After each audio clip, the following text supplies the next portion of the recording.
Hey, it's Adam, Avalon Auto, Alpharetta, Georgia. Avalon Auto Off-Road Builds on YouTube and Instagram.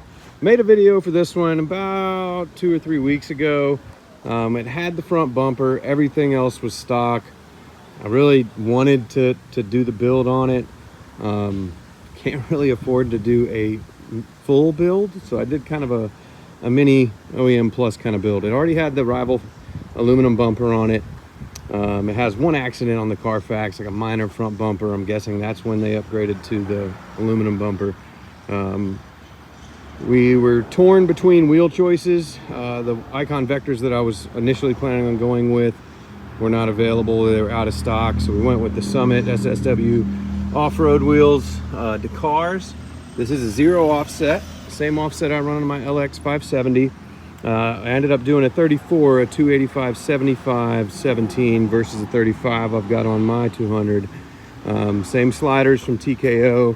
These, because there's not AHC, these are welded on as opposed to the bolt-on around the globes on my LX, but they look great. I've tested mine, they hold up well. So 2013, 203,000 miles, good maintenance history. We took it in for inspection after the video, but about a week and a half ago, we did see a small coolant leak starting from the water pump. So we went ahead and did a ASIN water pump, new drive belt, gaskets, thermostat housing that goes in there, full synthetic oil change. Everything else underneath looked awesome. But again, couldn't really stand looking at it with just the front bumper. It looked like it had a big old underbite, so I wanted to finish it off and give it a proper stance. And it looks good now. So the fitment is great. We did at TKO, because of the 0 offset, do body mount, chop, pinch weld, flatten.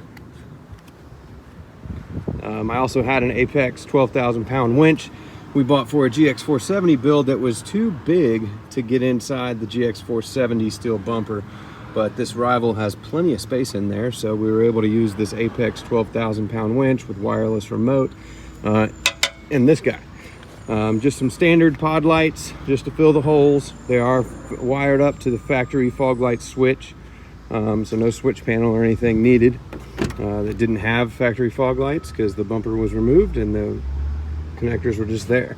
We did recover the seat previously, just the bottom of this one. It was starting to separate at this seam. Everything else on this thing is super nice. Drives great. Still need to work the front fender liners just a hair. We did replace one of the TPMS sensors, but still need to reprogram them to the car.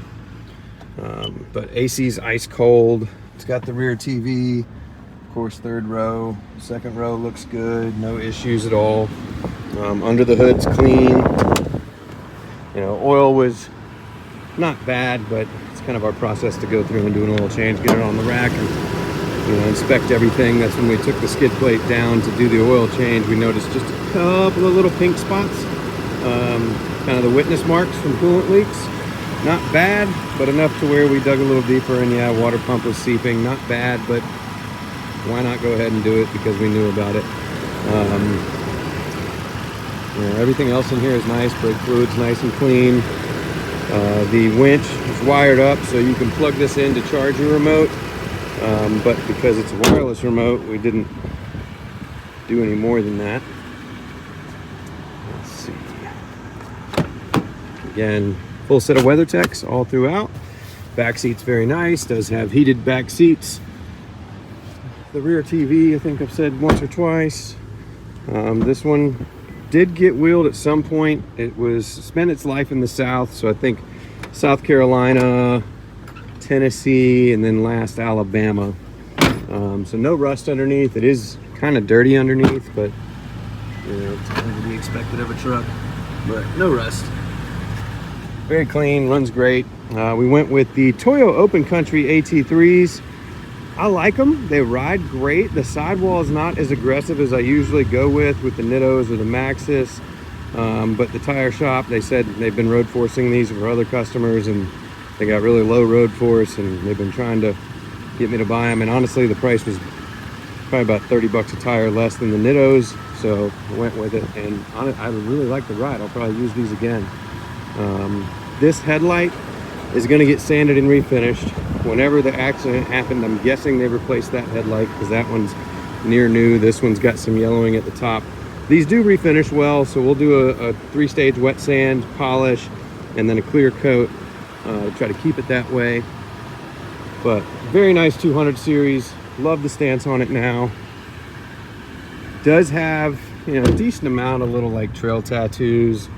I don't know if the previous owner had some wheels and tires on it before and they took it off and put the stocks back on. It's got a little scratch on the rear bumper here, and then another little like light impact mark right here, but nothing major. I spent a lot for, you know, Land Cruisers. They bring all the money at the auction. I've been wanting to get a 200 series cruiser. I've had probably 4 or 5 LXs that are, you know, 5, 6, 7 grand cheaper. But I like the Land Cruisers. I've had one other 13 that was built out. It was nice. So anyway, this one's going back up for sale. I pulled it off the website once I ordered wheels. Just took new pictures. So this 200 series is going up for sale. I'm gonna park it inside overnight, try to get some better pictures tomorrow, but it has been a sunny, cloud-free week here in Atlanta, Alpharetta, Georgia, and picture time is a very, very small window in the early mornings, but school year, so I'm on carpool duty. Man, these tires ride great. No rubbing, a little bit on the front fender liner, but I'm gonna resolve that here in a minute. And Adam with Avalon Auto, let us know if you have any questions.